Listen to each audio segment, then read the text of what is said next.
pleasantly surprised that, she is actually, and she's become a dear, close friend. She's become a mentor, and she's actually taken me under her wing and being so kind. And I remember going there the first time and taking a box of these Danish cookies. And she said, yes, my husband loves that. So it was a way for me to say, thank you for sharing lovely Patricia Morgan with me. And we sat on her gorgeous deck. And, since then it has just been so appreciative of what she has done over here for me. So now what I'd like to, I've introduced you slightly. I've said that you are a speaker on resiliency. You're a spunky you're a spunky senior. You are a senior solopreneur. So Patricia Morgan, do you mind if I ask how old you are? I'll be 74 this December. Oh my gosh. So this lady is so active on social media. She actually teaches people how to do Canva. Not only that, she has been asked to mentor TEDx speakers. She goes on stage and she is so hilarious. I don't know if you've watched her videos. It's just amazing that she has so much energy and all of that. I call her the Energizer Bunny. Now, Patricia, you've given me a beautiful bio to read out, but you know what I love is that when people say it in their own words, would you mind saying a couple more words as to, who you are? Well, I'm often described as a mentor to speakers, an author. I've written a few books. Yes, a speaker, workshop leader, and I have some keynotes underneath my belt. I'm a certified Canadian counselor who does clinical psychotherapy, and I just recently learned how to do that online through Zoom. So that's been an interesting learning curve.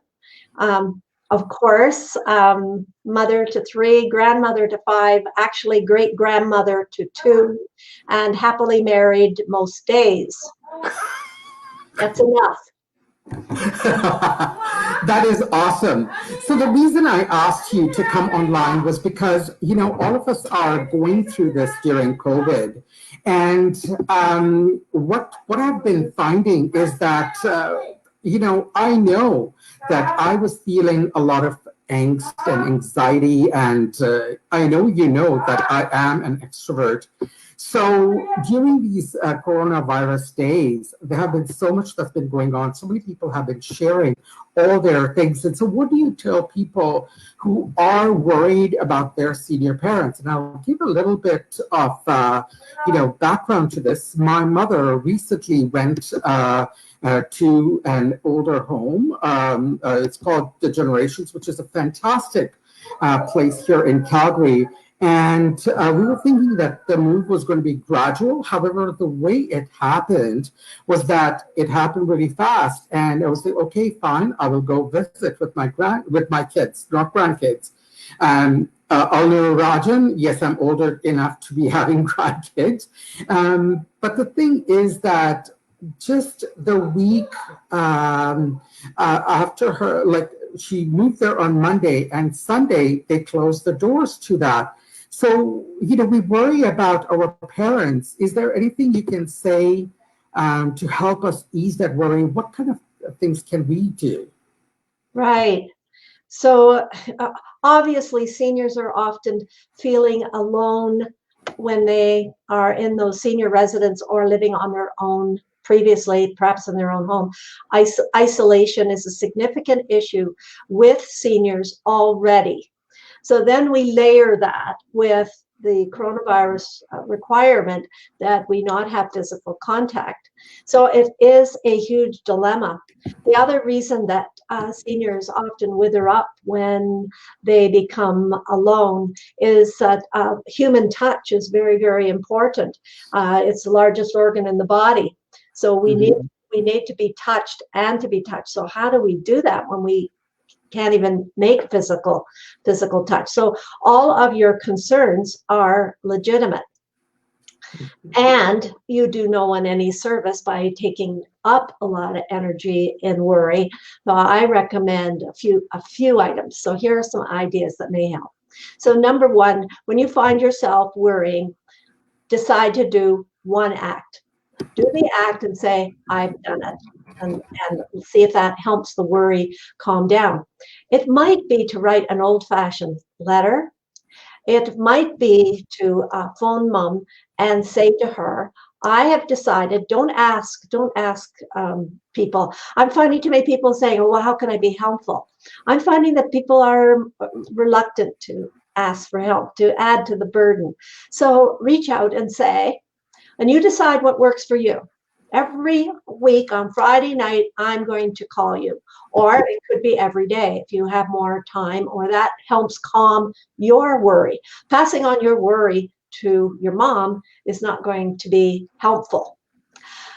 Humor is a very good little tool. So if you can collect some humor, and I know that you often notice them on social media, collect some of those humor pieces, print them off, and send them to her.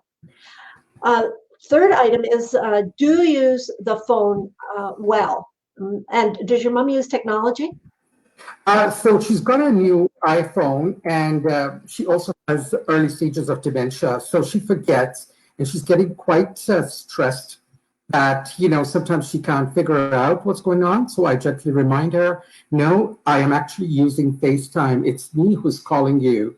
And so it's just that gentle reminders. Right. So yeah, 80% of our cues with one another are physical cues. So we can be saying, I love you. I love you.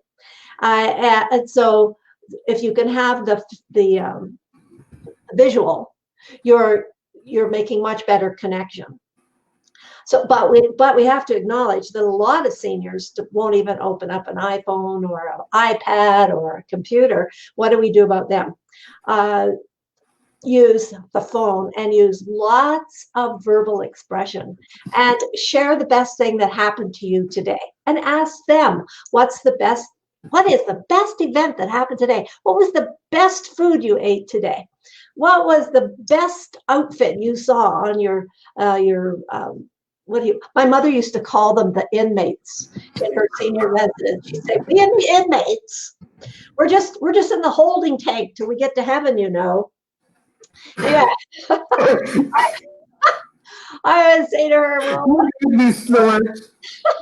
what's the most interesting outfit you saw at the breakfast table or the gathering today? Yes. What's the most interesting television show that you watch? So this is a really key little question, is when your senior mother says something, and I don't care whether she's grumbling or whether she's celebrating or whether she's worrying or whether she's being tired, you just say, tell me more. In all my 73 years, I have not met one person who doesn't long for being seen, being heard, being acknowledged. And you can put in, if you don't know what to talk about, share the best event for your day, ask about her, that doesn't go anywhere. Then anything she says, doesn't matter what. It's a really cool tool. Tell me more. Oh, interesting. Tell me more. I love that. So day before yesterday, I made dokoro for the first time. So dokoro, many people who know what this is, it's a savory steamed cake made with, we call it suji, which is semolina, and with yogurt and just a tiny bit of oil, and then we steam it. And I was so excited because whenever my younger son would be on the phone with her, my mom would say, so when are you coming? And he would say, I don't know. She said, ask dad. And then she'd say, what do you want to eat? Because in my culture, eating is a sign of showing love. Right. And that's what my grandmother did all the time, is the way she connected with people was giving them food that they loved. And he would say, dokoro. So here, mom has now been in this facility a week prior to everything shutting down. I was so excited. So I took a picture and I sent it as a message. Now, she's still not seen it because, sometimes she misses how to get that and she can get overwhelmed. But I like the idea of, just still calling her and I let her know that I've done that. And when I do that FaceTime on the cell phone, I just gently remind her that, you know what, it's me, just have a look at that. And perhaps next time I make something like that is to have her look at it right then live. That way she can have a look at to, what this is. So, you raised a valid point over here about, even sometimes she can be quite uncooperative, and that's just that space she's in. And one of the things I remember is that, is this her dementia that's talking, or is this her real person that's talking? Now, I love my mom to bits, and I'm going to be very honest over here. Mom can be quite dramatic. I have no idea where that came from, where that gene came. Yeah, no, not sure.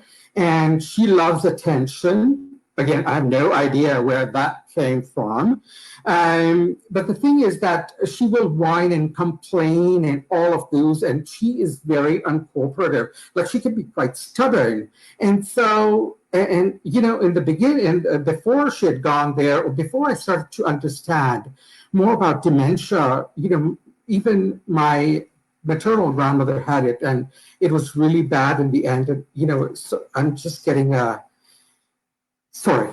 It can be quite, they can be difficult. But again, I'm understanding now that this is not her, or yes, this is her.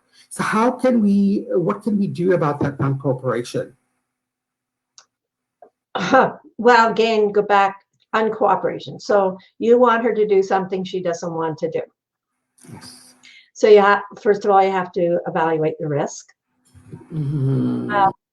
Let go of what's not a high risk. I love that. Second of all, go back to listening. Tell me more. Tell me more. And often I find that if you do tell me more, you find out the core of what's going on at the bottom. Again, I love that. you have really maybe not arguing about what you think you're arguing about. Yes. Did you want to read what Maria? Yeah. I think it's worth reading. Thank you. So, outstanding points, Eleanor and Patricia. I find that there are some amazing champions inside various care centers. These champions could be the rec therapist, a nurse's assistant, etc. I mention this as these people, in my case, have been helpful to bring an iPad for FaceTime to my mom. And yet, Maureen's mom is also there. So thank you, Maureen, for normalizing this. So when we can arrange it, she may only speak for a minute or two, depending on where she is at on that day. Wow. Your visual cues, humor, are the best thing that happened in your day is valuable ideas. Thank you so much, Maureen, for that. And I also have John Gora, who's joining us. John is originally from Kenya. He's now moved to Bahrain, and he's loving the show. So thanks for that shout out. Jambo Dougal, great to have you here.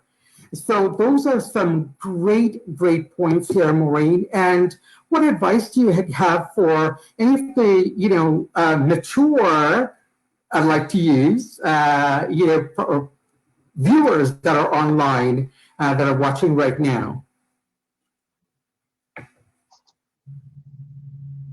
Are you asking Maureen or me? No, I'm asking you. Sorry, Patricia, my bad. Before we go to the next question, I just like to expand on what Maureen was talking about. Yes, please. Yes, my mother had some wonderful attendants who enriched her life and really clued into who she was and what would please her. And one would take her for walks to see gardens. So yeah, making friends with those caregivers can make a whole difference to you, because you can go to bed at night knowing that somebody cares about your mom or your dad. Yes. And it uplifts their life. So treat those people with great dignity. And I used to take the gifts to the people that were looking after my mom, just not my mom. So I was on to backtrack a little bit. If you schedule a regular meeting, that gives mom something to look forward to, and looking forward to the future is very, very helpful. And that reminds me to talk about, when this is all over, what you're going to do. Maybe a family meeting, something to look forward to that you can imagine, rather than imagining the worst. And then also the other piece I wanted to say about bringing in an iPad or some of the visuals is I've been teaching this to clients that I've been spending time with on Zoom. And we need to have the physical touch, which I referred to before. So if you're having a FaceTime with your mom, you can get her to cross her arms like this. Love that. Cross her arms like this at the end of the conversation, and have her say, can you feel, squeeze yourself so you can feel me squeezing you. And like that, they'll actually get some of their touching needs met. It's very calming. It's very soothing. And this is called the butterfly hug. If you can get a senior to do this, it's very calming. It's good for the nervous system. And I just... I'm going to write that down so I don't forget that. Butterfly hug. So crossing arms across. Yep. You can do it on the shoulders, or you can do it here on the biceps. Yeah. And it's like rocking a baby, but the baby is me. Yeah. Those are wonderful practical tips that we can all use. And, it's not only for the grandparents that are in there, but I think that this is useful for everybody. So we are so afraid to show emotion, and it can sometimes be misconstrued as, especially when males, and you know how I am. I can be quite, I wear my heart on my sleeve. I live like sometimes just out there, and that's who I am. And I've been squashed and, not be able to express my vulnerable self.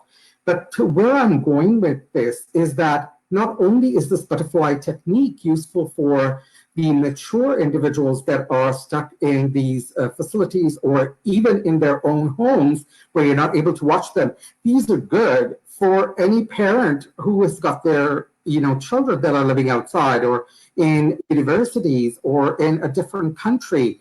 These are amazing tips. And, one of the things is that I think that, correct me if I'm wrong, but even doing this for yourself, and I'm just feeling the warm energy that's seeping in, just because I need that and I miss hugs. So I really appreciate you for this comment.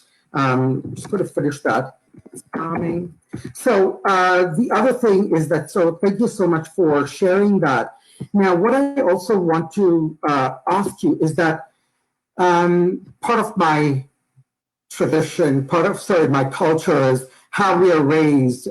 My mom actually used to teach guilt at the PhD level in the universities, and I was her #1 student.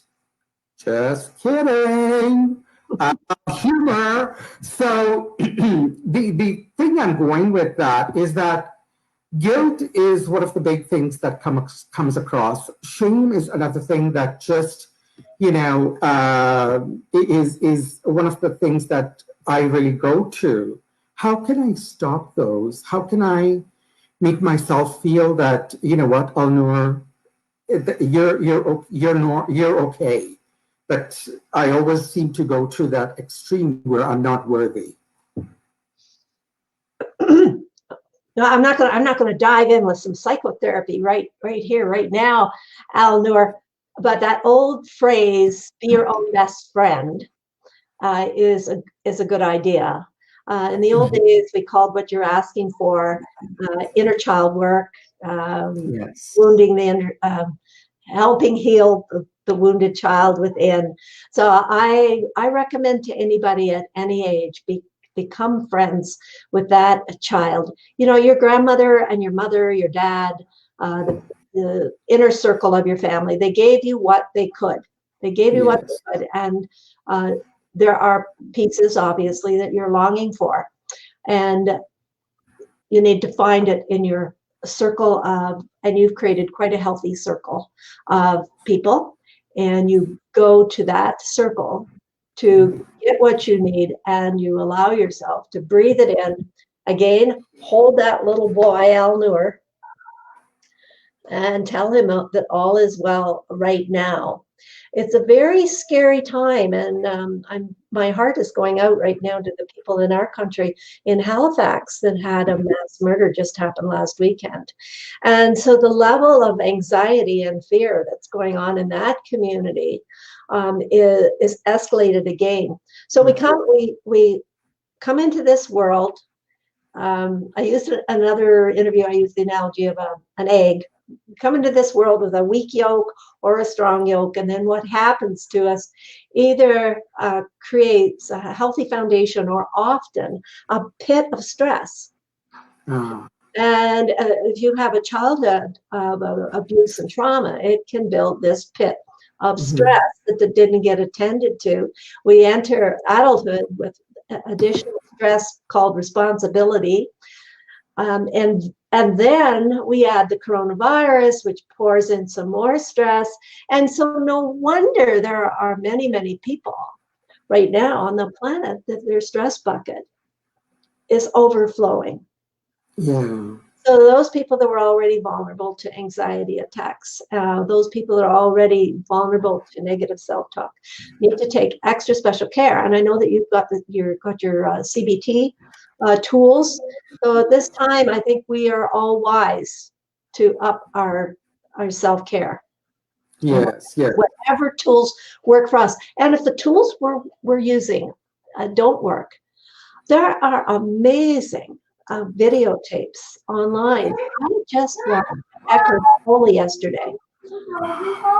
Myself, I just was ready. I was feeling a little overwhelmed, and I don't know whether you ever watched it. He just stays so calm no matter what the question is asked of him. He does retrospects. I'm finding it very interesting. In times of stress, the best of us or the worst of us come out. I'm finding a lot of people are using this time to do introspection. And of course, many of them are finding this overflow bucket of stress. But maybe it's an opportunity for a significant transformation and healing for humankind. I don't know if I answered your question. No, you did. And you know what? It's about that connection. We always talk about connection, that, yeah, we're talking about social distancing, but actually it's not social distancing, it's physical distancing. And so many people are talking about that, but, you know, I don't feel that message has gone out. For those that are extroverts, they are finding it, you know, extremely hard. And not only extroverts, let's flip the perspective.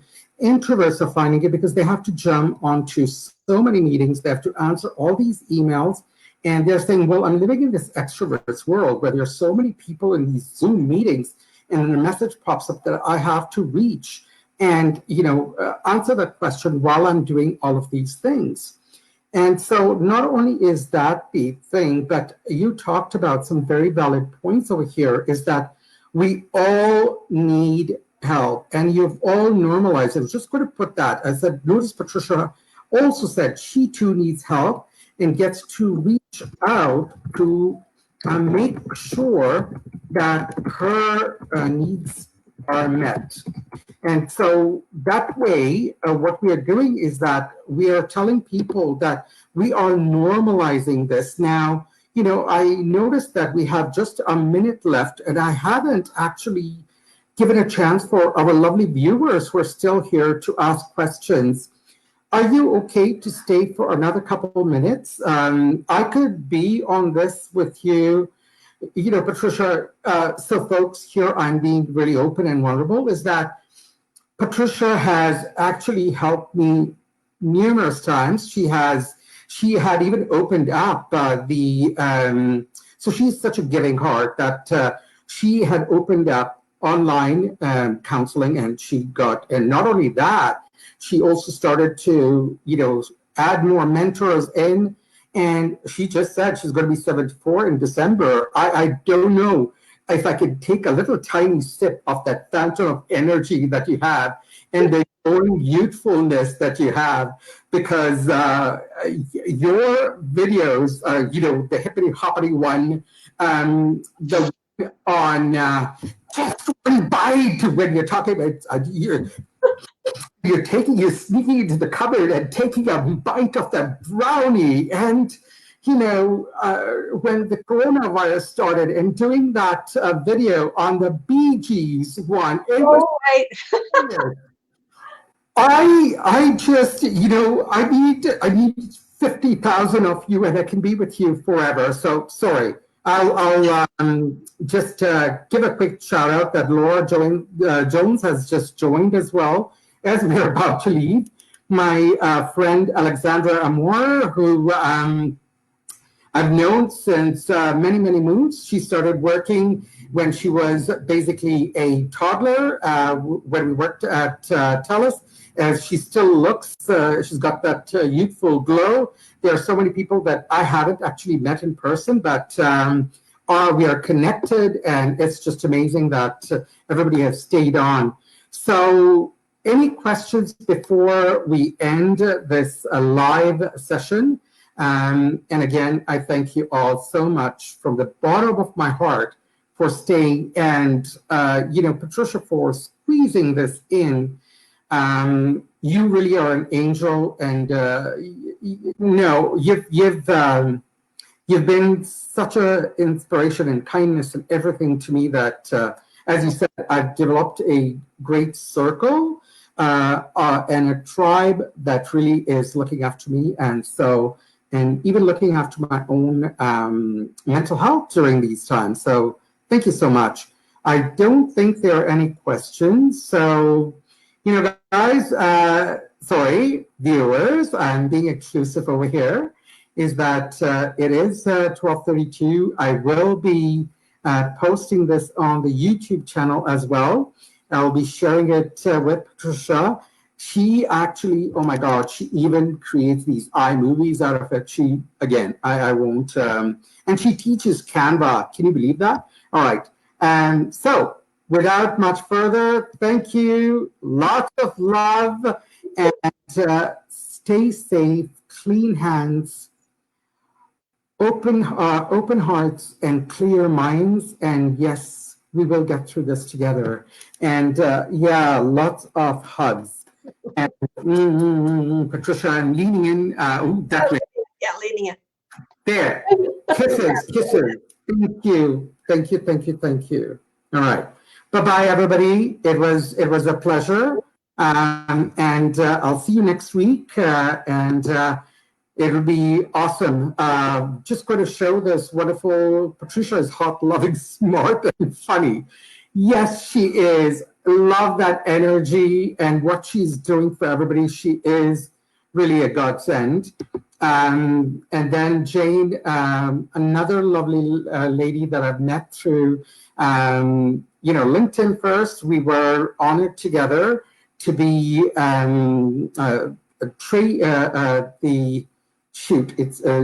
Change Makers and all of that by Shelley Aslinger. And so that's when I connected. Then we became even good friends, and she's a whiz at Personality Dimensions, as are you, Patricia Morgan. Thanks, Hong, for watching, and positive humor and insight, and lots of love. Take care, everybody, and lots of love. Stay safe. Bye-bye.